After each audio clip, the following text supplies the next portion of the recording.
Okay, so here we go. Okay, so here we go.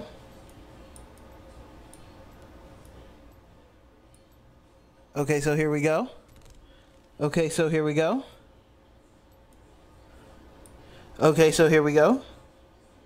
Okay, so here we go. Okay, so here we go.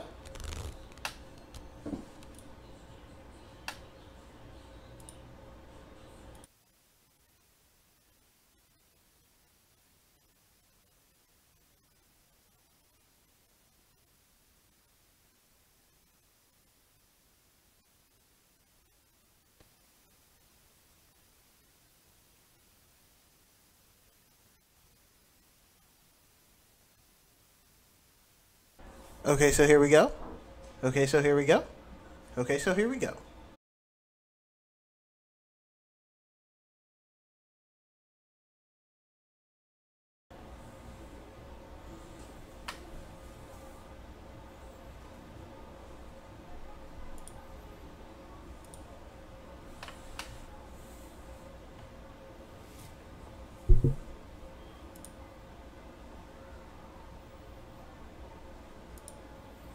Okay, so we are loaded onto the Rift. We have, crap, I forget their names.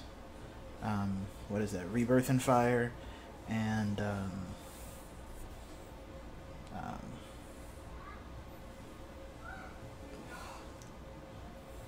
the other team, it looks like they're Onyx Remnants.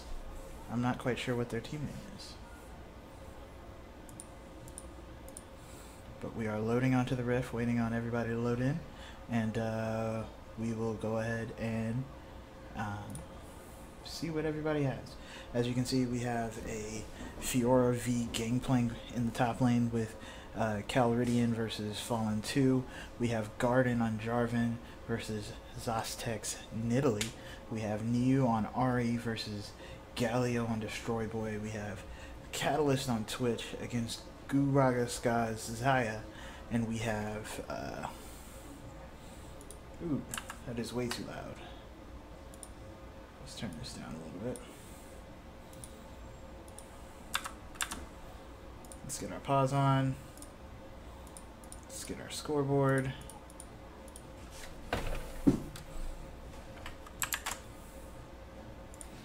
And let's get ready to load into the Rift.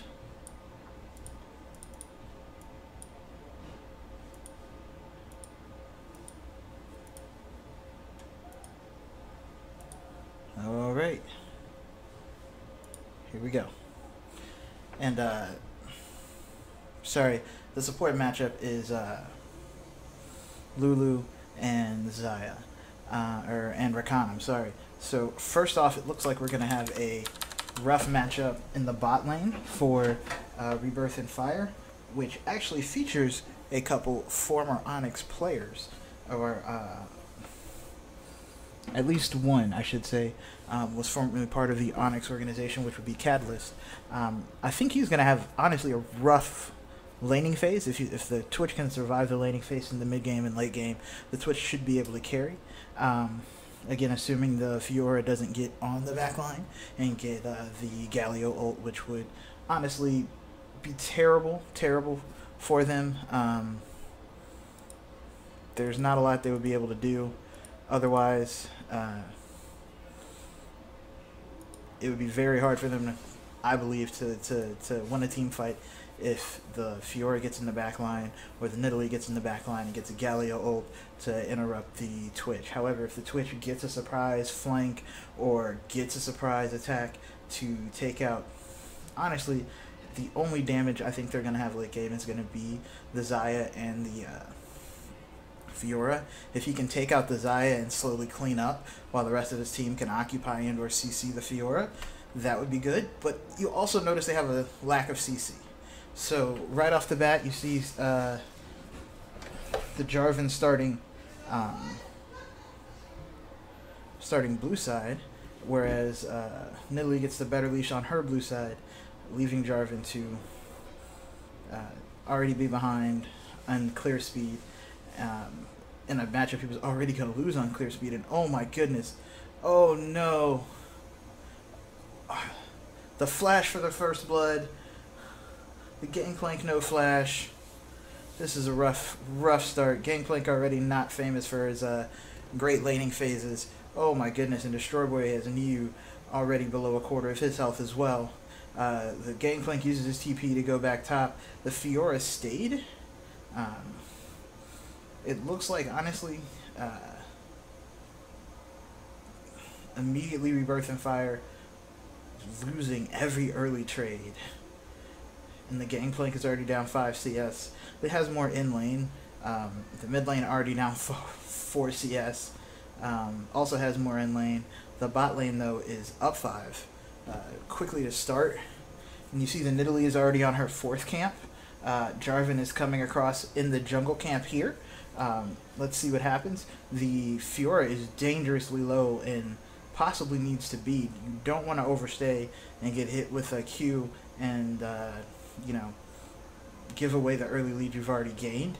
But the Nidalee is coming up to support, whereas you can see the Jarvan here circling through. I don't know, did the Nidalee give a heal?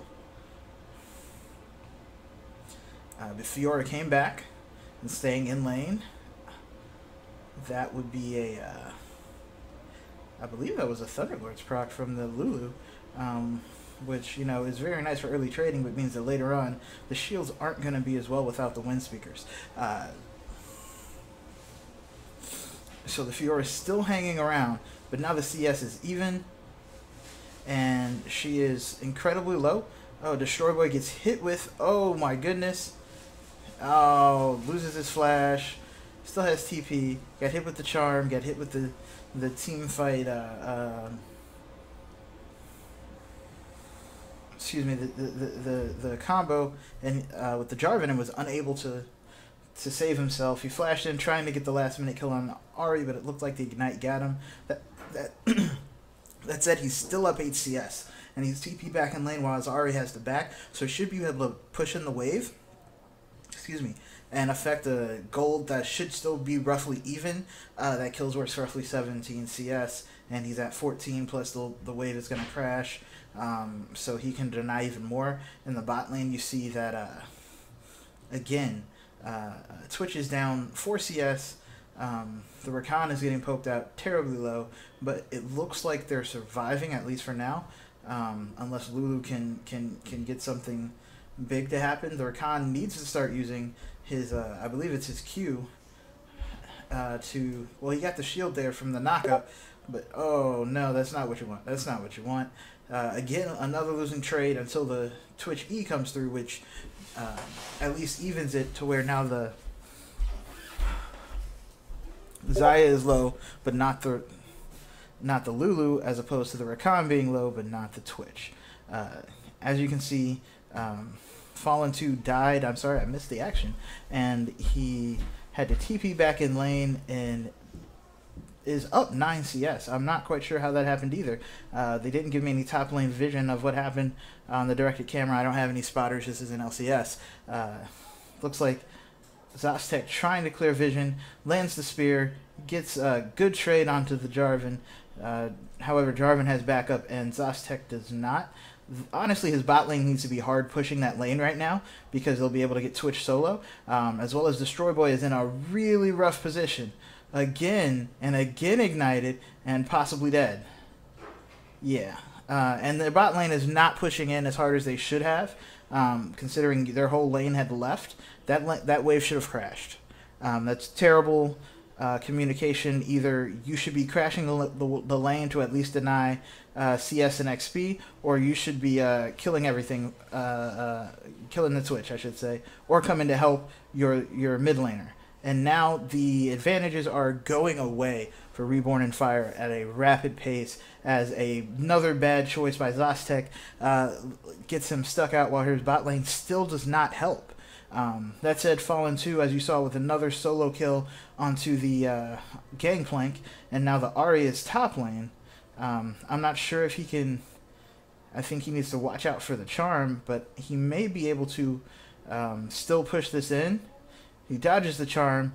I don't think that's a good dive for you, buddy, but he still manages to crash the wave. So Gangplank is now down 18 CS and a kill.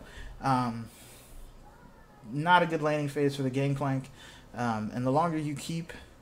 Oh, can she... Gets the kill onto the Ahri too. So now you have a 3-kill Fiora up 18 CS on a laner who already has a bad early phase. And on top of which, their mid laner missed 2 waves. It's going to likely miss another as Destroy Boy...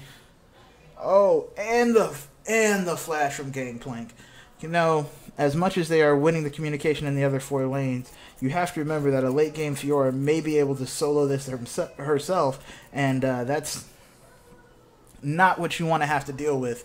The Fiora either coming into team fights and just wrecking everybody's face, or vice versa, sitting in a side wave and going, I can push this all day.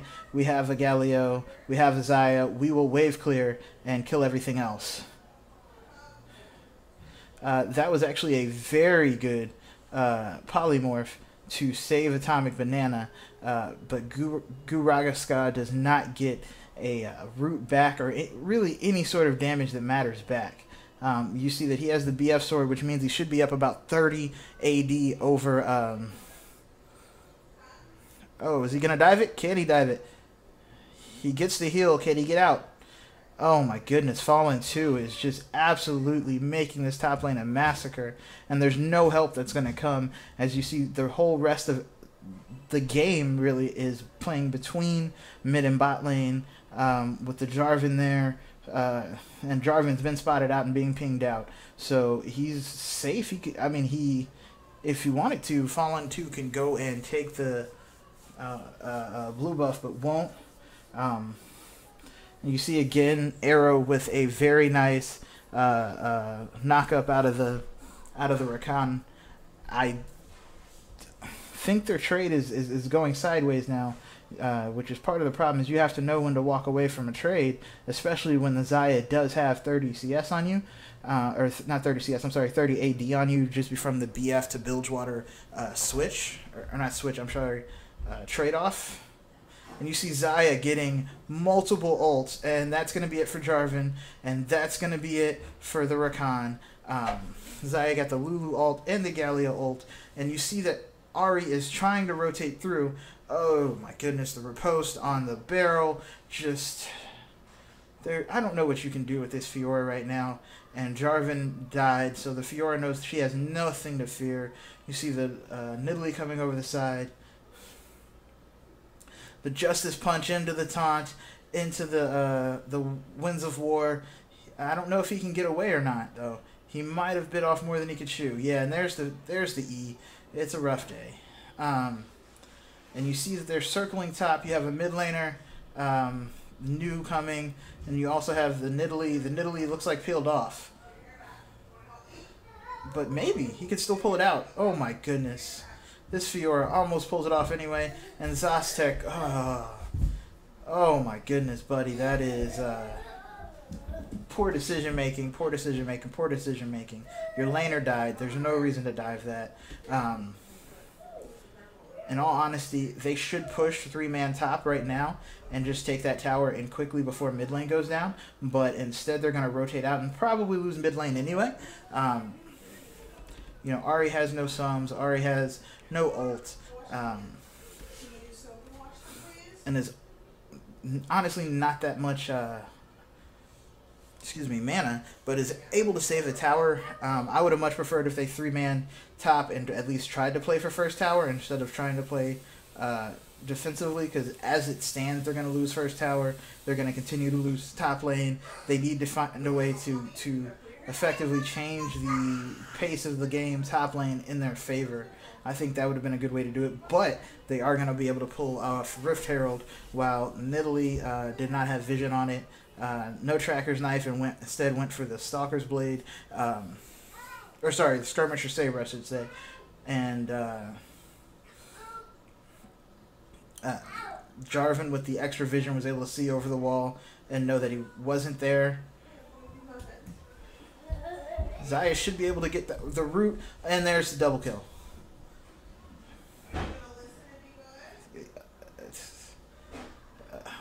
Like I said, it's going to be a rough lane. That's a 3-in-1 Xayah now, and you have a 4-in-2 Fiora. The Fiora's up 20 CS. The Xayah is up 23 CS. I'm not sure what they can do with these lanes. I think it looks like there's a trap being set up top lane as well. I honestly think the best thing that Rebirth and Fire needs to do right now is to figure out who is going to carry, get them as many resources as possible, which is probably the Twitch from the way it's looking. Get them as many resources as possible, and just, for lack of a better way to put it, farm up for late game like it's like that terrible Vayne you have always says. Because right now the Jarvan is going to have to build, Fiora might have bit off more than she could chew. That's a whole lot of damage coming through. Yeah, that's the problem with getting fed and not respecting the damage you can get, is that you'll find yourself sitting under a tower going, I can 1v1 him, and you can't. And the tower still hurts. It's still early. It's only 13 minutes in. Effectively letting the Gangplank back into the game. So now Gangplank has two ways he can probably farm for free. And we need to be careful now, because without those two ways, he would have been effectively a useless Gangplank. Granted, Gangplank doesn't crash the waves, doesn't even stay for the bonus wave that he probably could have picked up. He was roughly full health and with plenty of mana. Oh no, the spear. That's rough day. They were trying to set up a play, and instead the blind spear, the spear you don't see is the spear you should fear, becomes a problem. I don't know about that. Yeah, he's a little bit out of range. They're still chasing. I think they would have been better served to take 3 and put mid instead of chasing that and just taking the mid tower. They are going to try and take blue buff. The Fiora is still trying to dive. You have to be careful when you have the Tiamat, because your dive will your auto, even on a minion, may also draw aggro. So right now Fiora is clearly ahead and finally taking this blue buff that's been there for free. They have first tower, they have first blood. Fiora is up 20 CS, mid is up 30 CS, bot is up 30 CS, jungle is even, with Jarvan having more assists. So I think what they need to do, honestly, is they need to switch lanes right now, or create a switch lane scenario where you can put your Gangplank bot lane in the long lane and give him all that free and safe farm, and put your top lane, or your bot lane top lane along with your jungle, do a 3-man dive on the Fiora. Hopefully don't give away a kill, instead of wasting Rift Herald like we just saw, because I don't think this Rift Herald is taking that tower, and your Gangplank may die anyway. And there's the riposte. You trapped your Gangplank in there. You trapped your buddy in there. That's not a good call. And she might be able to duel both of you. That's double not a good call. There you go. There you go. I don't know why Zastek isn't there to help. It looked like he was doing a camp when he, should have been helping his laner. Even if your laner calls you off, your laner's getting dove, or not dove, but your laner's getting ganked. Plus, there's, the Rift Herald there. Come back up your laner. Your lanes are more important than your camp. Your camp will still be there, especially if you protect your laner. So now they still have not gotten mid lane tower, and it looks like they're going to lose top tower, and effectively overstay and overconfidence may have at least given Rebirth and Fire some comeback potential. That said, they really should just be rushing down mid lane. Oh, the spear. The spear. That's a free mid lane tower. Yeah, and there's no rotate through. They can keep going. Yeah, looks like a little bit of miscommunication. Destroy Boy knew that he could keep going, but the bot lane did not. However, bot wave is crashing. As you see, nobody's going to respond to it. Poor wave management on Rebirth and Fire. I don't know what to say on that one. Formerly known as Onyx, effectively gets 2 free waves to crash in. Again, continuing to at least expand their CS lead, if nothing else. More importantly, and I cannot stress this enough, you see red side, you see there's at least 2 pinks, there's 3 pinks on the field. Blue side, you see no pinks. Red side, they have vision of at least leaving the bot side to go to Dragon, which is the next objective, as finally someone sees that. But even then, you're spotted with another ward and a pink in the bush, or not in the bush, I'm sorry, in the Dragon Pit, and there's a pink in top lane, and the ward coverage bot lane, or excuse me, on red side is so much better than the ward coverage on blue side. But I really wish they would stop trying to dive. They may still be able to steal this. Never mind, no, they won't.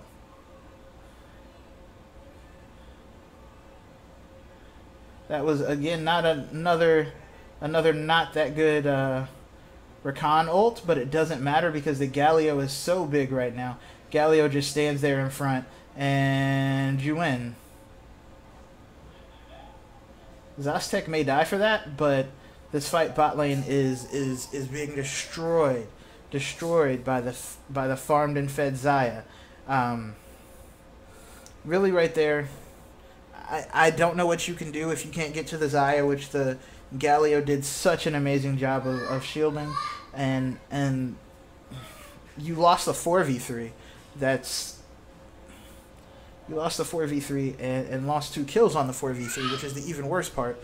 On top of which, you lost top tower and your top laner on a 2v1. So that means regardless of where your numbers advantage was, you're not doing well. Oh, and Xayah had a not stellar ult. You have to establish vision, and it seems like they're not setting up their plays. You saw the Rakan go in, then you saw the Jarvan go in, when they would probably, I mean,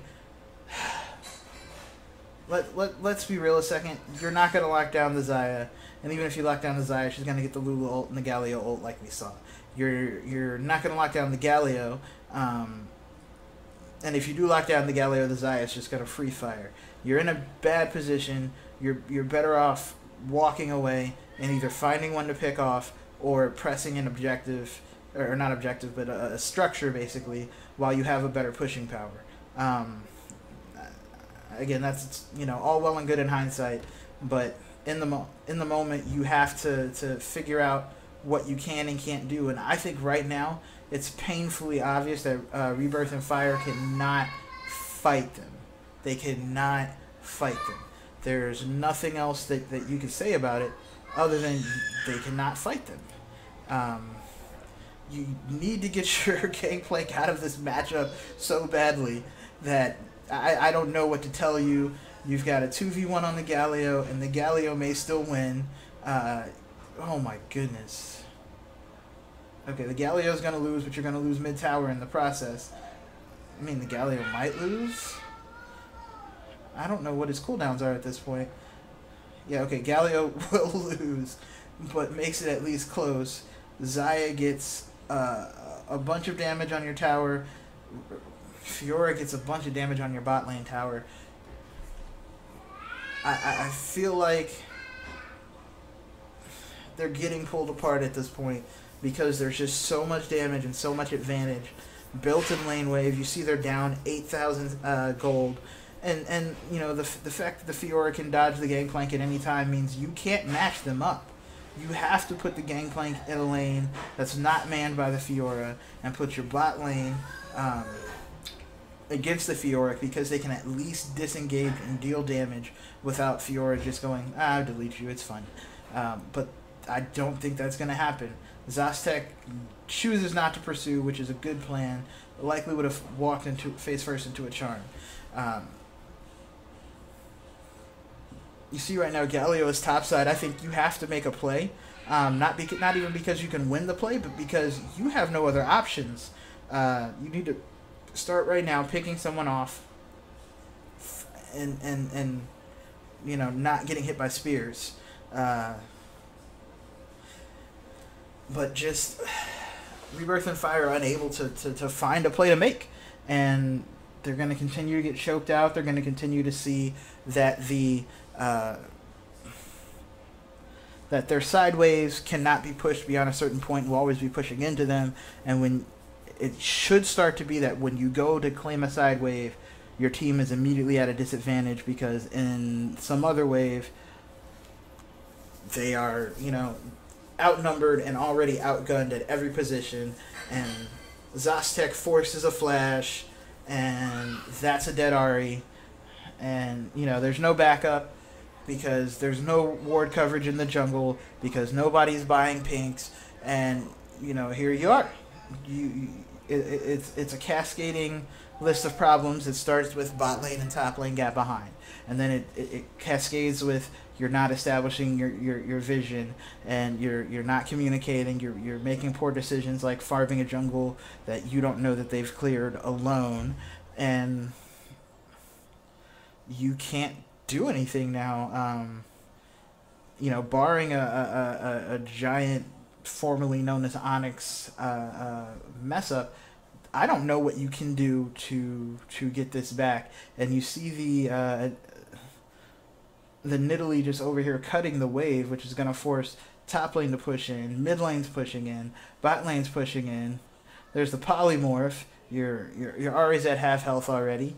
You can't engage on the Xayah because the Galio ult's going to come through. She's going to ult out. You can kill the Nidalee. And then there's a teleport from the Fiora. And by the way, while you kill the Nidalee, say goodnight to your mid lane. And Fiora's probably going to kill your ADC and maybe your support. Like, it's, I don't want to say it's hopeless, but it's a low probability. And the Xayah can dive your mid laner or your top laner, and there goes your inhibitor towers. I think if you're Rebirth and Fire, you really, really need to next game come out, draft yourself two winning lanes, and gank for one of them repeatedly to get them ahead. And you can't allow Fiora Galio comp, basically a comp that you can't do anything on anything. Because you have a lockdown, you have no clear CC, or easy CC, I should say, and your lockdowns are effectively useless because half their team has a jump, the other half their team is, straight damage. Oh my goodness. Fiora might be able to 3v1 their team. That is insane. 4v1? No, Nidalee showed up. And that's the problem you were always going to have, though. The only option you had was hoping that Gangplank got so strong that he could effectively push two waves, because you were always going to have a late game Fiora because you're playing for late game yourself, hoping that your Twitch comes through, except late game Fiora is now murdering your whole team, and there's nothing you can do about it. And there's the FF vote. It starts in the draft with no easy obvious lockdowns for the many different divers, and it just snowballed from there. The first blood, the no wards, the poor rotation, poor decision making, the wasted Rift Herald. You have to be far more proactive early, because late game the Fiora is going to kill you, and late game, once you get behind, you have to at least look to make a play before it's too late.